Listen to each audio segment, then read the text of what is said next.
오늘 말씀은 어제 함께 나눈 말씀과 이어지는 내용입니다.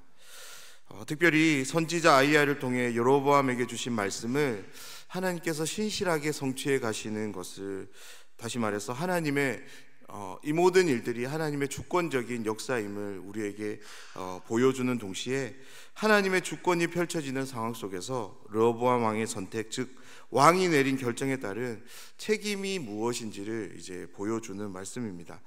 오늘 말씀을 통해 하나님의 주권에 대한 확실한 믿음을 가지는 동시에 우리가 하는 결정으로 인해 주어지는 책임, 이 책임을 우리는 어떻게 감당해야 되는지를 한번 생각해 보는 시간이 되길 원합니다. 오늘도 우리에게 주시는 은혜를 사모하며 주신 은혜를 붙잡고 간절히 기도하는 이 새벽 시간이 되길 소원합니다. 솔로몬 왕이 죽은 후 그의 아들 르호보암이 이제 왕이 됩니다. 솔로몬 왕을 피해 애굽으로 갔던 여로보암에게도 이 소식이 전해지고 이제 사람들이 찾아오게 됩니다. 그리고 이 여로보암을 이제 데려다가 르호보암 앞에 이제 서도록 하는데요.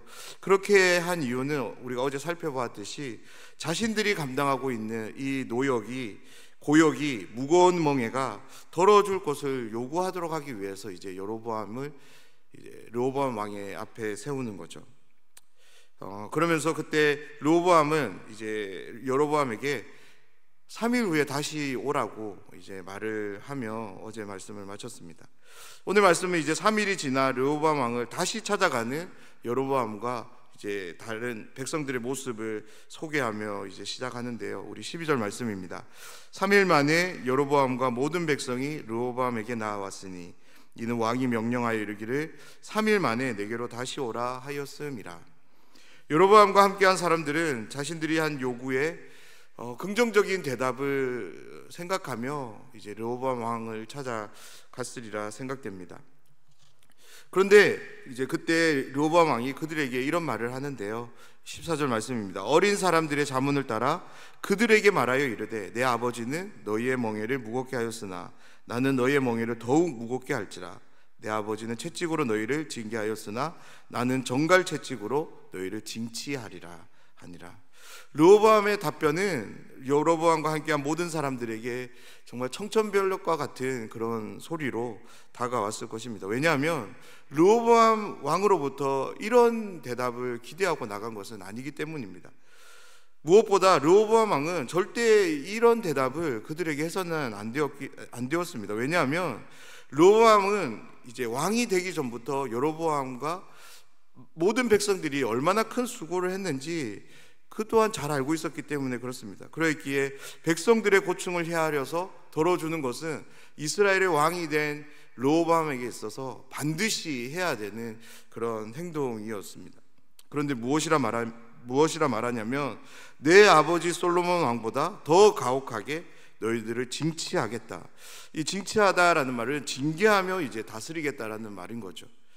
이 말을 듣고 어느 누가 붕괴하지 않을 수 있을까요?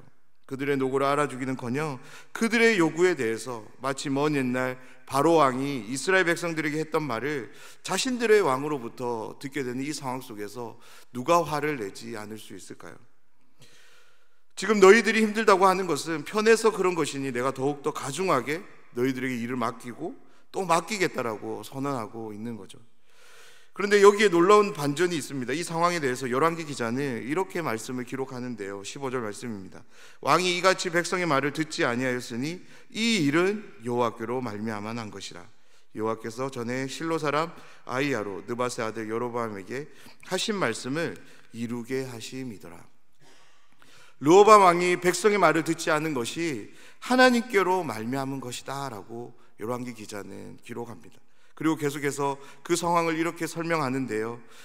여호와께서 전에 실로 사람 아이야로 여로보암에게 하신 말씀, 다시 말해서 여로보암이 10지파를 이끄는 왕이 될 것이라는 이 말씀을 하나님께서 성취하시기 위해서 르호보암이 이런 결정을 하고 있다라고 말씀을 하고 있는 거죠. 우리 16절 말씀인데요. 온 이스라엘이 자기들의 말을 왕이 듣지 아니함을 보고 왕에게 대답하여 이르되 우리가 다윗과 무슨 관계가 있느냐? 이새의 아들에게서 받을 유산이 없도다. 이스라엘아 너희의 장막으로 돌아가라. 다윗이여 이제 너는 내 집이나 돌아보라 하고 이스라엘이 그 장막으로 돌아가니라. 여로보암을 중심으로 한 북쪽 지파는 자신들의 요구가 묵살되고 무력으로 자신이 왕이 되기를 선언하는 그 르호보암 왕 앞에서 붕괴하는 거죠. 붕괴합니다. 그리고 해산을 명령하면서 르호보암 왕에게 이렇게 말합니다. 르호보암을 다윗이라 칭하며 다윗에 속한 지파인 유다 지파를 돌보라는 그런 조롱 섞인 말을 던지면서 모든 사람들이 이제 그 자리를 떠나고 장막으로 돌아가는 거죠. 이 16절을 시작으로 이스라엘 민족은 이제 하나였던 그런 통일 왕국에서 북이스라엘과 남유다라는 이제 분열 국가 시대로 이제 시작됩니다. 이스라엘이 분열 국가로 들어가는 이 시점에서 우리는 한 가지를 반드시 기억해야 됩니다. 그것은 하나님께서 그들의 조상이었던 아브라함에게 주신 땅에 대한 약속입니다. 하나님의 마음에 합한 자라 칭함을 받았던 그런 다윗과 역사상 가장 뛰어난 지혜를 겸비한 솔로몬 왕, 이 두 왕으로 인해서 이스라엘은 하나님께서 그들의 조상 아브라함에게 약속으로 주신 땅을 가장 완전한 형태로 이렇게 소유하게 되었습니다. 이렇게 소유하게 된 기간이 무려 80년이라는 세월이 걸렸습니다. 그런데요, 솔로몬 왕의 신앙의 이탈과 그의 아들의 정말 말도 안 되는 결정으로 인해서 한순간에 하나님의 약속의 땅은 남북으로 갈라져 버리는 그런 결과를 초래합니다. 서로가 적이 되어 대치 않은 이제 그런 국면에 이제 들어선 것이죠. 이제 이후에 이제 14장에 가면 르호보암 왕과 여로보암 왕 이 시대에 전쟁이 끊이지 않았다라고 이제 열왕기 기자는 기록으로 남깁니다. 18절 말씀을 보면 너무나도 마음이 아픈데요. 그 이유는 르호보암 왕은 지금 상황이 어떻게 전개되는지 아무 감이 없는 것처럼 보이기 때문에 그렇습니다. 르호보암 왕이 어떤 행동을 하냐면 역군의 감독으로 아도람을 세우고 그를 이스라엘을 다스리기 위해서 북이스라엘로 보내고 있는 거죠. 왜 이런 행동을 하냐면 자신이 했던 말처럼 그들을 가혹하게 이제 노역에 동참시키기 위해서, 그들을 징치하기 위해서 그렇게 아도람을 보낸 것입니다. 그때 이 북이스라엘이 어떻게 반응하냐면 온 이스라엘이 힘을 합쳐 아도람을 돌로 쳐 죽입니다. 20절 말씀은 북이스라엘에 속한 지파들이 여로보암을 북이스라엘의 왕으로 세우는 상황을 소개합니다. 그리고 하나의 상황을 추가적으로 설명하는데요, 유다 지파 외에는 다윗의 집을 따르는 자가 없다라고 이렇게 냉철하게 기록하고 있습니다. 마차를 타고 간신히 자리를 피해 도망온 르호보암은 다시 한번 어리석은 결정을 하는데요, 어떤 결정을 하냐면 복수를 이제 준비하는 거죠. 21절 말씀을 보면 르호보암은 예루살렘으로 돌아온 후에 사람들을 모으는데 말씀을 보면 18만 명이나 되는 엄청난 수가 이제 소집되는 것을 보게 됩니다. 이 18만 명으로 아도람을 죽인 북이스라엘 지파들을 공격해서 그들을 힘으로 눌러서 그 모든 지파의 사람들을 자신의 통치 아래 이제 두려고 한 것이죠. 이때 하나님께서 이제 상황에 개입하십니다. 왜냐하면 이 모든 역사들이 하나님의 주권 속에서 진행되고 있기 때문에 하나님의 뜻에 반하는 어떤 일들이 일어나지 못하도록 하나님은 상황에 이제 개입하십니다. 22절 말씀입니다. 하나님의 말씀이 하나님의 사람 스마야에게 임하여 이르시되, 하나님은 스마야를 통해 르호보암 왕과 유다 민족에게 말씀하십니다. 무엇을 말씀하시냐면 너희 형제 북이스라엘 지파들과 싸우지 말 것을 말씀하십니다. 쉽게 이야기해서 복수하지 말라고 말씀하시는 거죠. 그러면서 그 이유에 대해서 이렇게 말씀하는데요, 이 일이 나로 말미암은 것이라고. 그러니까 싸움을 내려놓고 너희들은 돌아가라라고 말씀합니다. 24절 말씀입니다. 말씀을 보면 그들이 여호와의 말씀을 듣고 그 말씀을 따라 돌아갔다라고 기록합니다. 사랑하는 여러분, 오늘 말씀은 우리에게 하나님의 주권과 인간의 책임이 함께하는 것을 보여주는 좋은 말씀입니다. 그렇다면 오늘 말씀에서 어떤 부분이 하나님의 주권일까요? 르호보암 왕이 사람들의 요구를 듣지 않는 것입니다. 르호보암 왕이 장로들의 조언을 따르지 않고 함께했던 어린 사람들의 말을 듣고 그 말을 전한 것이 바로 하나님의 주권에 속한 것이죠. 그렇습니다. 하나님은 자신의 세운 뜻을 이루시기 위해서 사람들의 마음과 행동을 적절히 사용하십니다.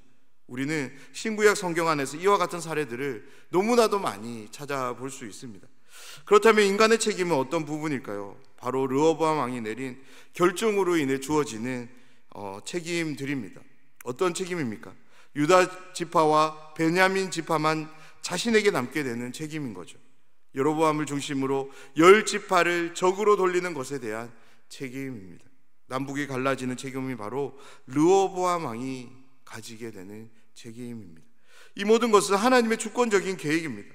하지만 결정하고 주어지는 책임은 누구의 것이냐면 바로 르호보암 왕입니다.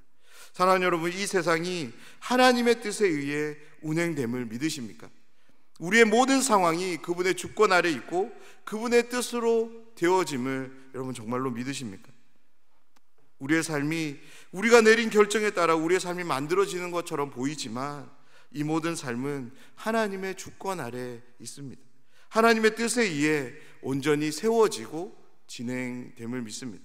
그렇다면 하나님의 주권으로 모든 것이 성취된다고 믿는 믿음을 가진 우리라면 그 믿음을 우리의 삶 가운데서 어떻게 보일 수 있을까요? 하나님이 하실 것이니 아무 걱정도 하지 않고 그저 마음에 내키는 대로 아무렇게 행동하며 그렇게 살아가도 되는 것일까요? 오늘 말씀에서 우리는 르호보암 왕의 결정을 보게 됩니다. 물론 그 결정은 하나님의 주권에 의해 되어진 결정이죠. 그런데 그 결정으로 인한 책임이 누구에게 주어지냐면 르호보암 왕에게, 그리고 그가 통치하고 다스렸던 이스라엘 모든 민족에게 주어지는 것을 우리는 보게 됩니다. 그렇습니다. 정말로 하나님의 주권, 하나님의 뜻이 반드시 이루어짐을 믿는 신자라면 우리가 하게 되는 결정으로 인해 주어지는 책임에 대해서 우리는 늘 기억하며 살아가야 됩니다. 무엇보다 우리는 우리의 결정이 늘 긍정적인 모습으로 하나님의 뜻에 부합될 수 있도록 우리는 깨어 기도할 수 있어야 합니다. 그렇다면 우리는 어떻게 그런 결정을 할 수 있을까요? 오늘 말씀은 한 가지를 우리에게 소개하는데요, 그것은 바로 잘 듣게 될 때, 그리고 그 들은 것에 대해서 바르게 분별할 수 있을 때 우리가 그런 결정들을 할 수 있을 것이라고 성경은 우리에게 말씀합니다. 그런 점에서 우리는 날마다 우리의 귀를 점검하며 돌아보아야 합니다. 먼저는 하나님을 향해 우리의 귀가 잘 열려져 있는지를 우리는 점검해야 합니다. 하나님으로부터 주어지는 그 음성이 잘 들리고 있는지, 내 마음이 그 음성을 잘 듣고 있는지를 우리는 늘 깨어 점검해야 되는 거죠. 그런데 이 점검은 상당히 어렵습니다. 왜냐하면 하나님께서 이제는 직접적으로 말씀하시지 않기 때문에 그렇습니다. 그렇다면 이제 우리에게는 아무런 방법이 없는 것일까요? 결코 그렇지 않습니다. 지금 나와 함께하는 사람들, 그들의 소리에 우리가 귀가 열려져 있으면 괜찮습니다. 그렇습니다. 우리는 날마다 나와 함께하는 사람들, 그들에게 귀가 열려져 있는지를 우리는 점검해 보아야 합니다. 오늘 르호보암 왕을 보면 왕은 자신이 들어야 할 사람들의 소리에는 귀를 닫고 듣지 않아도 되는 사람들의 소리에 귀를 여는 모습을 보게 됩니다. 그 결과로 어떤 일이 일어납니까?